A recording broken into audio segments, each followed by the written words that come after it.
Sahabat Oase Rohani Katolik yang terkasih, salam damai, salam sehat dan sukacita dalam Kristus. Senang sekali saya Teresa Wina bisa menjumpai kembali Anda pada Oase Rohani Katolik hari ini.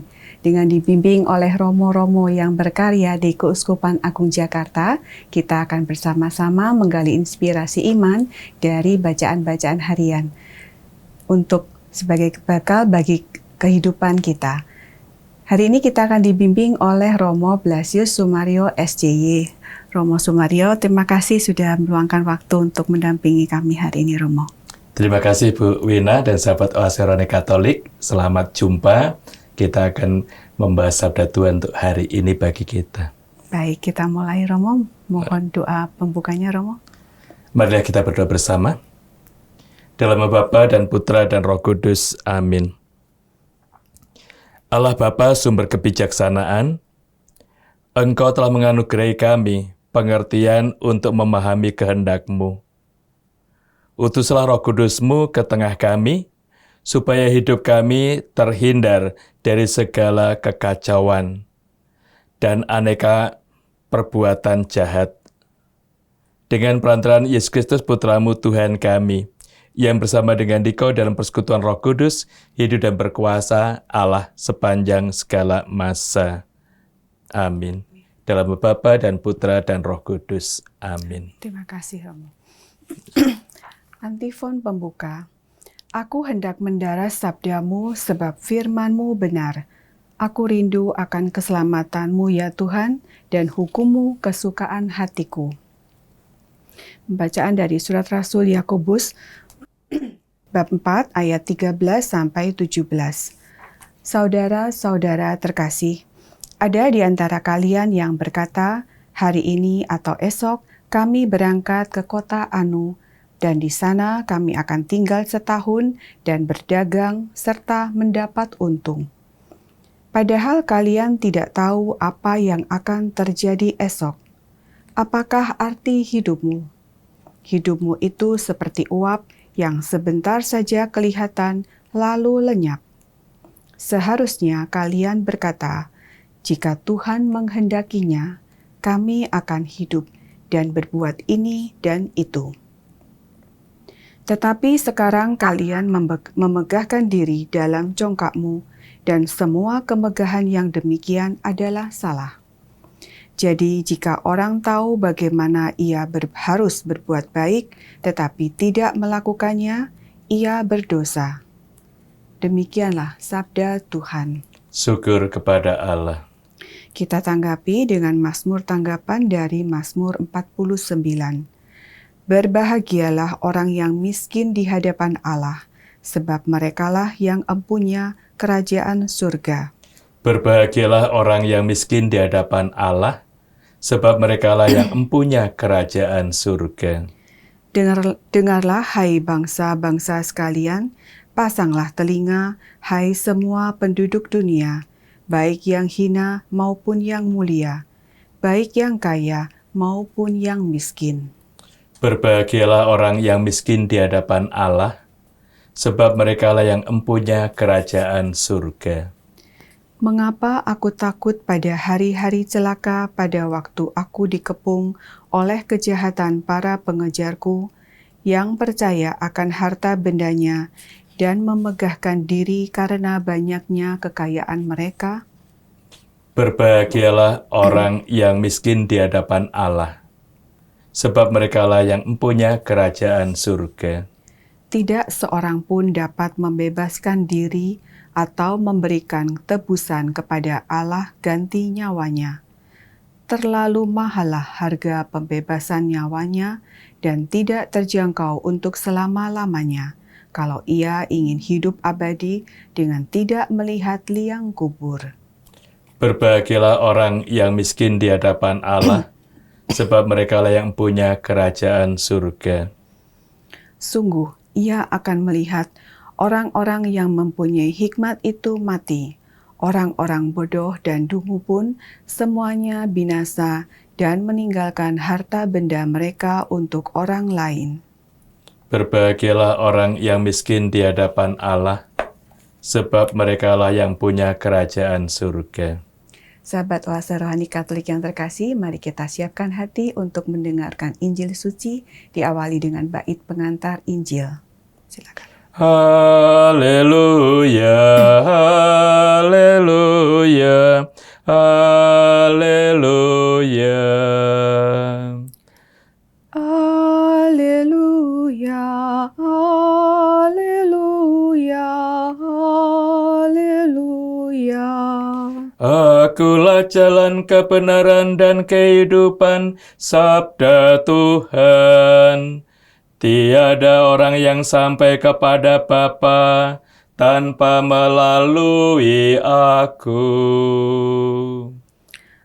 Haleluya, haleluya, haleluya.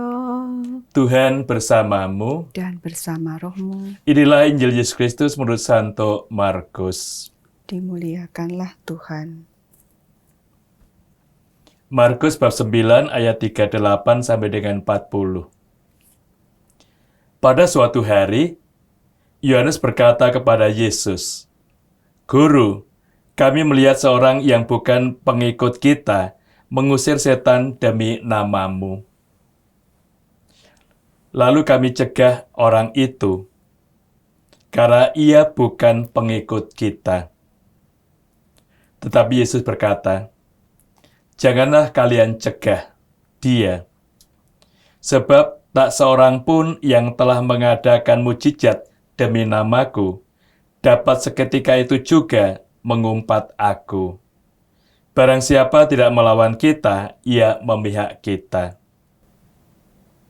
Demikianlah Injil Tuhan. Terpujilah Kristus. Baik, sahabat Oase Rohani Katolik yang terkasih, mari kita menggali inspirasi iman dari bacaan-bacaan hari ini. Romo Sumaryo, silakan dari bacaan pertama ada inspirasi iman apa, Romo? Terima kasih Bu Wina, sahabat Oase Rohani Katolik yang terkasih. Dari sabda Tuhan hari ini kita menemukan semangat dan juga cara Santo Yakobus berkarya. Kita sadar bahwa iman yang telah muncul tumbuh di dalam kehidupan perlu dipelihara. Dan Yakobus memeliharanya cukup jelas dengan menulis surat pastoral yang ditujukan kepada umat Tuhan, juga ditujukan kepada kita pada saat ini. Inilah cara bagi Yakobus untuk merawat iman dan juga memberi inspirasi bagi kita, memberikan arah bagaimana iman dan kasih itu bisa tumbuh dan berkembang di dalam pribadi kita. Kita sadar dalam kehidupan kita sering muncul sikap menyombongkan diri di hadapan Tuhan dan sesama. Karena kita bisa berbuat banyak hal dengan kemampuan dan pengalaman kita. Lalu juga dengan relasi-relasi kita, semakin kita mudah untuk mengembangkan banyak hal. Dan itu yang kadangkala kita meremehkan Tuhan dan juga meremehkan sesama. Karena segalanya itu kita rasakan dari jasa diri kita sendiri. Bangga ya Romo kalau berbuat sesuatu, berhasil sesuatu rasanya. Jadi yang lalu menjadi sombong. Kita menyombongkan diri di hadapan Tuhan, di hadapan sesama.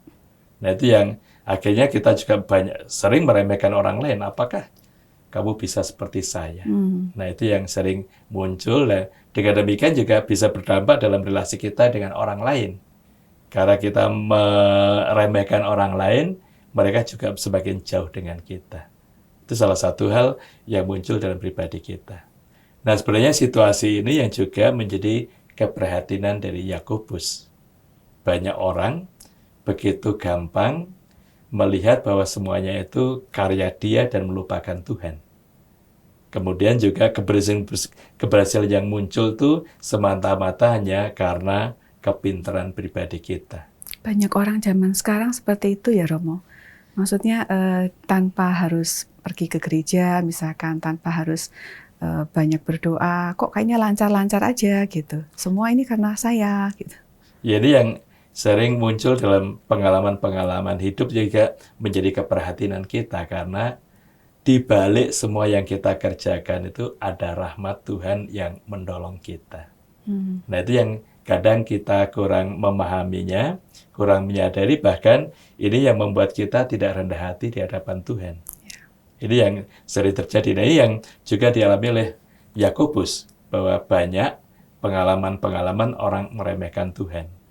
Karena itu tadi ungkapan yang halus tapi menohok bagi kita. Hidupmu itu hanya seperti uap, sesaat saja. Nah, karena itu kita juga menyadari bahwa memang kehidupan manusia itu tidak ada yang bisa memprogramnya.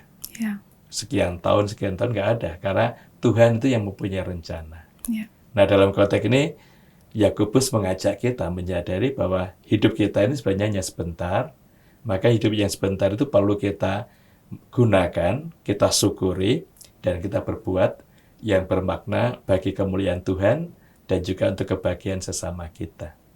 Itu yang akhirnya kita sadari, kita perhatikan bahwa ungkapan Yakobus tadi menohok kita, bahwa hidup itu seperti uap, begitu saja berjalan dan akan hilang dari peredaran ini. Itu kalau kita hanya mengandalkan diri sendiri. Tetapi kalau kita rendah hati di hadapan Tuhan, mau bekerja sama dengan orang-orang sekitar kita, berbuat baik untuk mereka, hidup kita selalu bermakna. Dan kita juga sadar dari para leluhur kita, saudara-saudari kita, yang selalu berbuat baik untuk orang lain, ketika mereka meninggal pun, nama mereka tetap dikenang. Karena perbuatan baik yang dilakukan itu, menghargai orang lain, membantu orang lain itu, akan tertanam dalam pribadi setiap orang. Ya. Jadi akhirnya kita sadari, kita perhatikan dalam dinamika kehidupan ini, maka Yakobus mengajak kita bukan hanya merencanakan sesuatu menurut yang kita inginkan pikirkan, tapi kita juga diajak untuk sungguh rendah hati di hadapan Tuhan, di hadapan sesama, melakukan banyak hal itu demi kemuliaan Tuhan. Maka kalau itu yang kita lakukan, pasti semuanya itu berkenan di hati Tuhan. Maka tadi Yakobus mengajak kita untuk melakukan sesuatu, itu kalau kita memohon kepada Tuhan dan ungkapkan dengan rendah hati, juga yang kita lakukan berkenan di hati Tuhan. Ya, kalau kita berkenan di hati Tuhan, pasti segalanya juga akan terberkati di dalam kehidupan. Maka ini yang menolong kita, membantu kita juga untuk memahami bahwa pekerjaan yang kita lakukan itu semata-mata bukan karena prestasi dan kemampuan kita. Tapi di balik itu justru kita mengedepankan Tuhan, lalu juga mengandalkan Tuhan dalam hidup, pelayanan, dan pekerjaan kita. Dengan demikian, kita sungguh menjadi saluran berkat dan rahmat untuk kita. Maka hidup kita yang singkat, seperti ungkapan Yakobus tadi, seperti uap ini, perlu kita juga kembangkan, kita sadari, dan kita hidupi dengan penuh syukur, dengan berbuat baik untuk kemuliaan Tuhan dan bagi sesama kita. Amin. Moga-moga demikian ya Romo. Ada sedikit pertanyaan Romo. Dikatakan kan tadi hidup kita tidak boleh memegahkan diri, lalu kita jangan merencanakan segala sesuatu. Lalu saya teringat ada kenalan beberapa tahun lalu yang menceritakan demikian. Jadi dia bilang ada ayat di Alkitab yang mintalah maka kamu akan mendapat, carilah maka kamu akan menemukan, itu ya Romo. Lalu dia bilang dia ajarkan itu ke keponakannya yang kebetulan waktu itu mengikuti ajang lomba menyanyi. Kalau kamu mau juara, kata dia, imani itu, lalu bayangkan bahwa kamu sudah mendapatkan itu, gitu. Nah, apakah itu bertentangan dengan ayat ini ataukah justru sejalan, Romo? Terima kasih Bu Wina dan sahabat Oase Roni Katolik yang terkasih. Dari ungkapan Tuhan tadi, mintalah kamu akan diberi, carilah kamu akan mendapat, ketoklah pintu akan dibuka bagimu. Itu sebenarnya yang mau diungkapkan bahwa dalam segala aktivitas kita yang kita bawa dalam doa itu akan diberkati oleh Tuhan. Namun kita bukan hanya meminta, tadi juga mintalah. Kamu akan diberikan, ada usaha dari pribadi kita. Kemudian juga carilah, itu di situ kita juga menggunakan segala kemampuan kita untuk mewujudkan yang kita minta itu. dan ketuklah itu juga ada usaha yang cukup jelas. Karena itu bagi kita dalam doa bukan hanya memohon lalu kita diam, tapi memohon, di balik memohon itu kita mewujudkan dengan pekerjaan dan karya kita. Seperti tadi kalau mau lomba, tidak cukup hanya memohon supaya saya berhasil dengan baik. Di balik memohon itu ada usaha menguasai, entah itu materinya, kalau juga menyanyi berarti juga vokal suara, lalu penghayatan dengan baik. Nah itu kalau disertai dengan ini, pasti yang dimohon tadi juga akan diberikan oleh Tuhan. Nah sekali lagi dalam konteks iman kita tidak bisa istilahnya itu hanya nyadong, memohon lalu menunggu, tidak.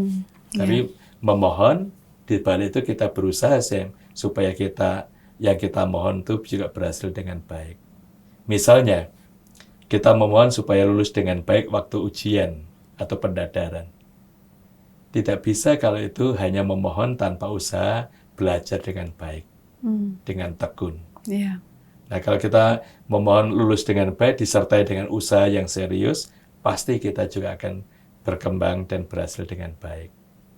Juga nggak bisa kita memohon untuk menjadi orang kaya tanpa bekerja, tanpa usaha yang serius.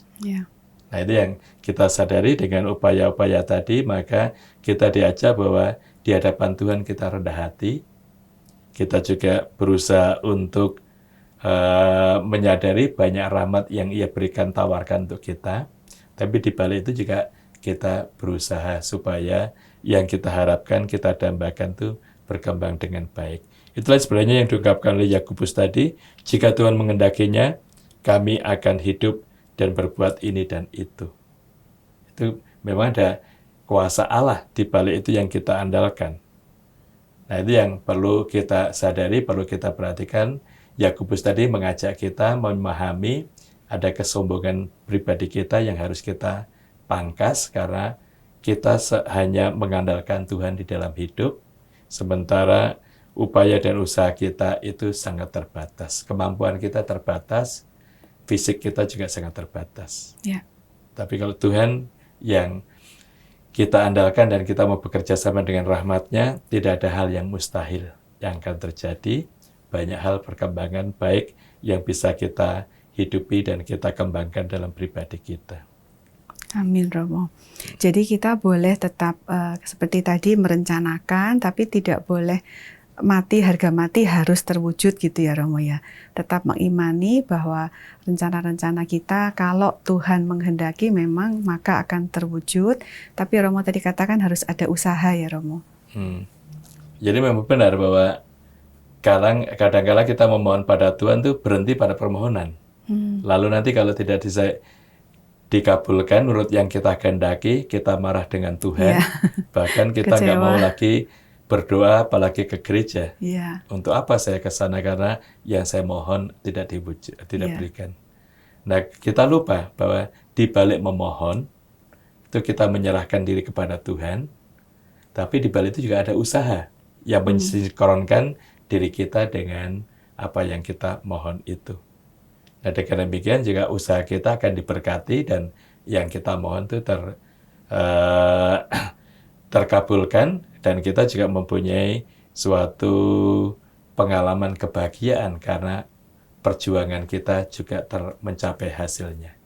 Itu sesuatu yang membantu kita untuk menyadari bahwa kita tidak cukup hanya bekerja saja, tapi di balik itu kita perlu rendah hati, ada rahmat yang mendampingi kita. Dan usaha kita yang terus-menerus karena dukungan rahmat itu juga memberi semangat bagi kita.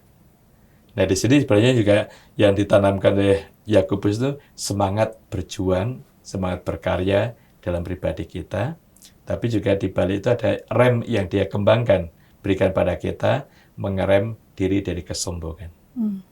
Itu sesuatu yang ingin dikembangkan. Nah ini kalau kita perhatikan dengan baik, akhirnya kita juga sebagai umat beriman, orang yang percaya pada Tuhan, kita selalu membawa usaha dan karya kita dalam doa. Tetapi juga kita tidak hanya berhenti pada doa, dan di balik itu kita juga berusaha dengan sungguh, tapi juga harus kita rem bahwa semuanya itu karena prestasi saya. dari usaha yang dibawa dalam doa itulah akhirnya membawa kita sungguh pribadi yang percaya pada Tuhan, tetapi di balik itu juga kita sungguh mengandalkan Tuhan di dalam hidup dalam kerendahan hati. Nah, dua hal itu yang perlu kita kembangkan, yaitu kepercayaan kepada Tuhan dan rahmat-Nya yang menyertai kita, dan sikap kita rendah hati di hadapan Tuhan dan sesama. Itu yang akan selalu menghadirkan rahmat berlimpah untuk kita dan untuk banyak orang. Amin. Jadi rahmat Tuhan itu kita sadari itu untuk selain membuat kita rendah hati, tetapi juga tetap berharap bahwa Tuhan akan selalu menyertai, memberkati usaha-usaha kita dan doa-doa kita ya Romo. Ya, dalam konteks ini bahwa rahmat itu selalu bekerja dalam pribadi kita, memberi dorongan dan semangat, kemudian juga kita sendiri menyadari bahwa pekerjaan kita itu disertai oleh Tuhan. Maka juga anjuran-anjuran para orang tua kita, leluhur kita, selalu mengajak kita untuk bawalah pekerjaanmu dalam doa. Itu yang jelas, kita diajak untuk sebelum berdoa, sebelum bekerja kita berdoa, setelah bekerja kita juga berdoa, bersyukur pada Tuhan untuk pendampingan. Ini sesuatu yang konkret, yang hidup di dalam pribadi kita, dan akhirnya membuat hidup kita ini semakin dinamis, semakin berkembang, dan juga semakin mengalirkan ketentraman dan kebahagiaan. Amin. Jadi bawalah pekerjaan kita dalam doa. Terima kasih Romo. Kita endapkan dulu apa yang sudah disampaikan oleh Romo. Kita akan lanjutkan lagi pembahasan kita di sesi yang kedua.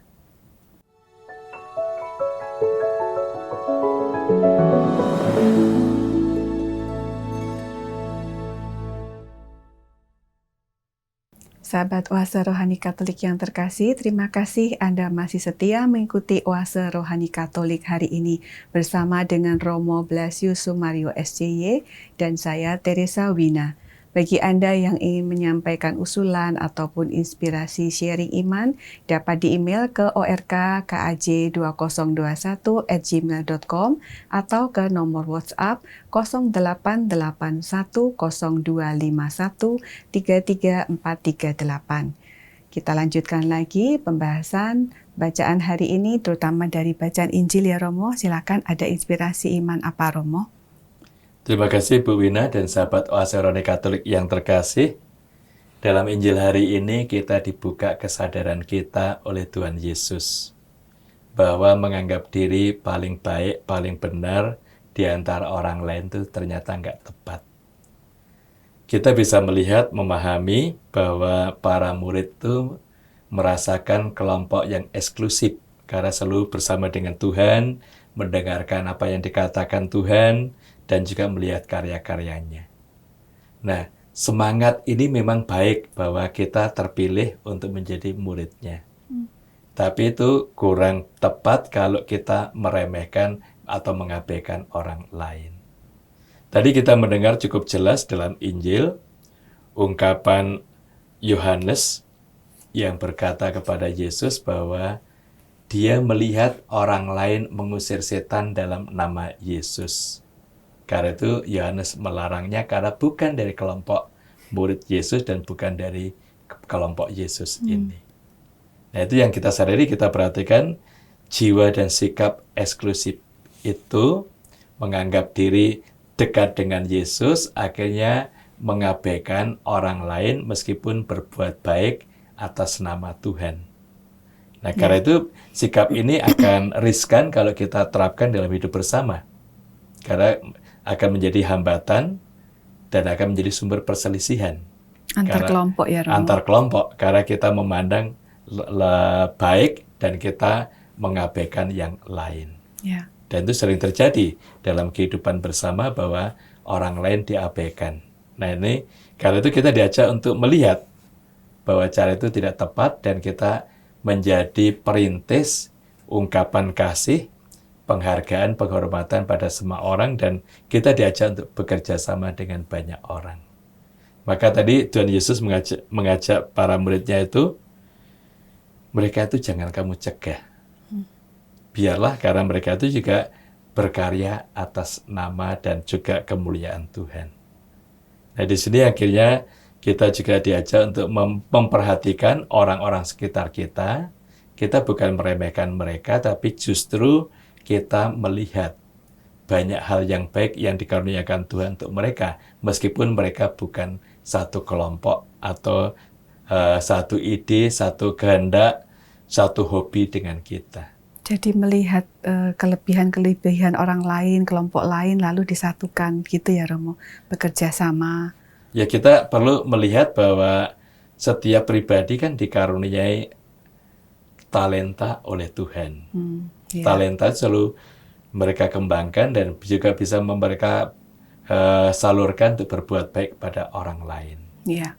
Nah, ini yang kita diajak untuk melihat kebaikan-kebaikan itu yang perlu kita apresiasi, dan kita sadar kalau kebaikan orang itu diterima, mereka semakin berbuat baik untuk banyak orang. Tapi kalau kebaikan orang itu ditolak, seperti kalau kita berbuat baik untuk orang lain ditolak, kita pasti akan berpikir untuk melakukan hal yang baik lagi. Mundur ya, Mundur. berhenti. Itu karena kita tidak mau bahwa upaya yang baik yang kita perjuangkan itu ditolak. Ya. Nah, Yesus mengajak para muridnya itu, mereka jangan kamu cegah, biarkanlah mereka berbuat baik, karena kalau mereka berbuat baik itu pasti mereka juga berusaha untuk mengangkat martabat orang lain. Ya. Nah, ini kalau kita perhatikan dalam semangat keuskupan kita pada tahun ini sangat terasa wujudnya, yaitu solidaritas dan subsidiaritas. Ya. Solidaritas berarti kita menerima, menghargai sesama kita, dan mereka juga seperti kita. Kemudian subsidiaritas berarti kita saling memberi dan menerima yang baik untuk membantu orang lain supaya terwujudlah kesejahteraan bersama. Ya. Sebenarnya yang terjadi di situ. Nah, ini yang kita lihat bahwa orang lain mengembangkan subsidiaritasnya, bentuknya tadi mengusir roh jahat dalam nama Tuhan. Para muridnya kurang solider, karena dianggap bahwa ini bukan kelompoknya, bukan kelompok Yesus sendiri. Nah, Yesus mengajak kita ternyata solidaritas dan subsidiaritas bagi kita itu menghargai dan menerima semua orang tanpa membedakan kelompok dan golongan. Justru dengan upaya ini kita semakin berkembang dalam kasih, dan kita juga menjadi hidup kita itu bermakna bagi banyak orang. Dan sebenarnya kalau kita kembangkan bekerja sama dengan semua orang yang berkehendak baik, itu justru menambah persaudaraan kita dengan semua warga masyarakat. Dan mungkin juga kita juga belajar juga dari orang-orang itu ya Romo, saling belajar. Kita juga bisa berkembang juga dalam wawasan dan pengetahuan yang lain yang kita mungkin tadinya tidak kita punya. Jadi yang jelas bahwa kita sebenarnya dibuka koridor relasi dan pemahaman kita terhadap sesama. Ya. Karena justru kita akan diperkaya oleh mereka yang juga mempunyai banyak talenta yang dikaruniakan Tuhan. Ya. Jadi yang kita sadari, kita perhatikan, maka kita juga diingatkan dalam konsili yang dimiliki Vatikan kedua yang lalu, bahwa gereja membuka diri pandangannya terhadap sesama. Karena itu juga kita bisa melihat bahwa suka duka, derita, kebahagiaan mereka menjadi sukacita, juga derita dan kebahagiaan kita bersama.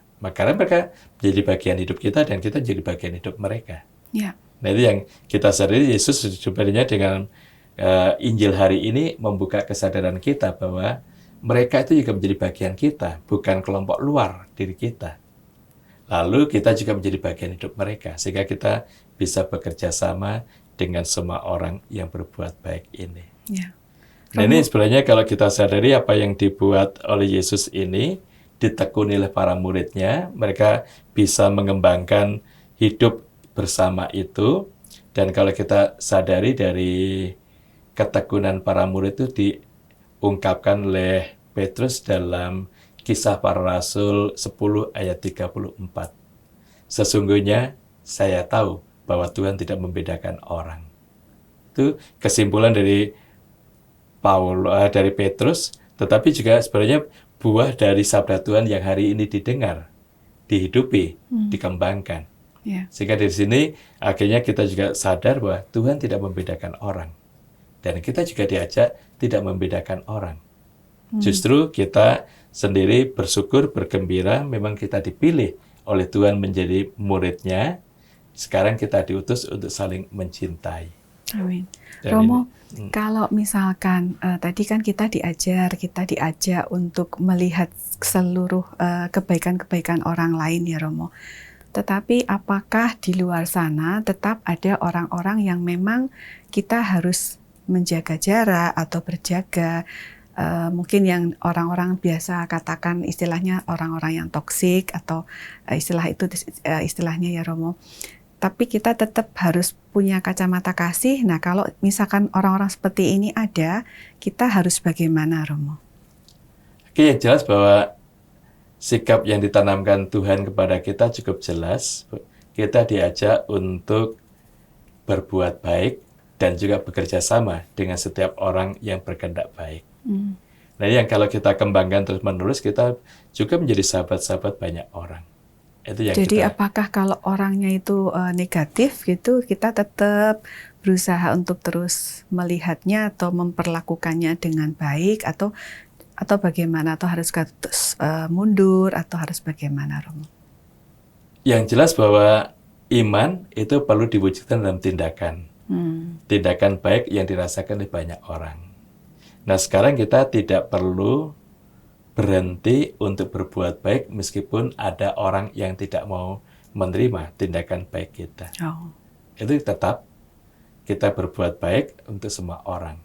Seperti ungkapan Tuhan ketika mengutus para muridnya, jika kamu di suatu daerah tidak diterima orang, pergilah dan kebaskanlah kakimu. Nah, itu seolah-olah meninggalkan ya Romo ya? Itu bukan meninggalkan, tapi di situ menjadi tanda bahwa memang di sini pernah saya wartakan, tapi tidak diterima. Kelak saya akan kembali situ untuk mewartakan lagi. Tetap harus ada usaha lagi. Ada usaha, kan ada bekas kaki di situ. Iya. Itu yang berarti di sini belum diterima. Tapi kemudian atau dalam pribadi teman-teman saya belum diterima 100%. Nah, kita selalu berbuat baik. Nah, pasti perbuatan baik itu lama-lama juga akan dihargai, diterima oleh banyak orang. Ya, gitu. Nah, jadi kita harus tetap berusaha bersikap baik kepada mereka ya Romo. Ya, jelas bahwa tindakan baik itu menjadi suatu ungkapan iman, ungkapan kasih. Maka tidak pernah kita berhenti untuk berbuat baik. Seperti Tuhan juga selalu kita sadari, Tuhan Yesus kemanapun selalu berbuat baik, tergerak hati oleh belas kasih. Ini menjadi pola hidup kita, pola pikir kita, sehingga dengan demikian kita sendiri bukan membentuk kelompok eksklusif dalam diri kita di tengah masyarakat, tapi justru kita bersama dengan masyarakat itu berjalan bersama untuk berbuat baik itu. Dengan demikian juga kebutuhan, keprihatinan yang ada dalam kehidupan bersama, lambat laun bisa kita perjuangkan dan kita juga wujudkan kesejahteraan bersama. Karena itu juga dengan semboyan dan semangat yang kita miliki, solidaritas dan subsidiaritas itu sebenarnya kita berusaha untuk berjalan bersama semua orang yang berkehendak baik, dan kita juga selalu memperhatikan orang-orang sekitar kita supaya kesejahteraan bersama itu dapat dirasakan oleh semua orang. Maka kuncinya kerjasama dengan semua orang itu akan membuahkan kehidupan yang sungguh peduli dan kehidupan yang sungguh mengungkapkan kesejahteraan untuk bersama-sama. Baik, terima kasih Romo. Bolehkah Romo beri satu kesimpulan atau benang merah dari bacaan 1 dan bacaan Injil hari ini sebagai inspirasi iman kita hari ini, Romo? Terima kasih Bu Wina dan sahabat Oase Raune Katolik yang terkasih. Dalam Yakobus tadi kita diajak untuk sungguh bekerja, merencanakan, tetapi juga membawa dalam doa sehingga kita menyertakan Tuhan di dalam hidup kita. Kita menjadi semakin percaya pada Tuhan dan rendah hati di hadapan Tuhan dan sesama. Sedangkan dalam bacaan Injil hari ini, Tuhan Yesus mengajak kita semua untuk tidak membedakan orang. tapi justru kita bekerja sama dengan semua orang yang berkehendak baik. Kita bersyukur bergembira menjadi murid-murid Tuhan, tapi kita juga diutus supaya kita saling mengasihi. Kita juga dalam hidup dan pelayanan kita itu membangun persaudaraan persahabatan dengan semua orang. Nah, kalau kita kembangkan dengan baik, pasti semangat dan jiwa subsidiaritas dan solidaritas itu dapat kita wujudkan dalam kehidupan bersama, dan kita juga dapat menghayati kebahagiaan yang kita perjuangkan bersama-sama. Dengan demikian, hidup kita semakin bermakna bagi banyak orang, dan persaudaraan kita semakin luas karena kita tidak membedakan orang. Amin. Terima kasih Romo. Boleh kita tutup perjumpaan hari ini dengan doa penutup dan berkat dari Romo ya Romo. Sahabat Oase Radio Katolik yang terkasih, mari kita akhiri perjumpaan kita hari ini dengan doa dan berkat dari Tuhan. Dalam nama Bapa dan Putra dan Roh Kudus. Amin. Allah Bapa yang Maha Kuasa dan Kekal, kami bersyukur atas sabda-Mu yang telah kami renungkan bersama pada hari ini. Sabda-Mu menjadi kekuatan bagi kami, pelita hidup yang selalu mengarahkan kepada kami untuk berbuat baik dan juga untuk mencintai semua orang. Semoga kami semakin sadar bahwa kami adalah umat-Mu yang Kau berkati untuk mengasihi sesama kami, sambil mengarahkan diri menuju kehidupan yang abadi bersama-Mu. Dengan perantaraan Kristus, Tuhan kami. Amin. Tuhan bersamamu. Dan bersama roh-Mu. Hidup, karya, doa, dan seluruh anggota keluarga kita selalu dipimpin dan diberkati oleh Allah Maha Kuasa, Bapa dan Putra dan Roh Kudus. Amin. Terima kasih Romo. Semoga Romo juga diberkati dalam tugas dan pelayanan Romo. Kita ucapkan juga terima kasih kepada segenap pimpinan, pengurus, dan tim teknis Oase Rohani Katolik yang telah mendukung hingga acara ini bisa berlangsung dengan baik. Juga kepada semua sahabat Oase Rohani Katolik yang selalu setia mengikuti acara ini. Kita jumpa lagi di edisi yang mendatang. Salam sehat dan sukacita dalam Kristus.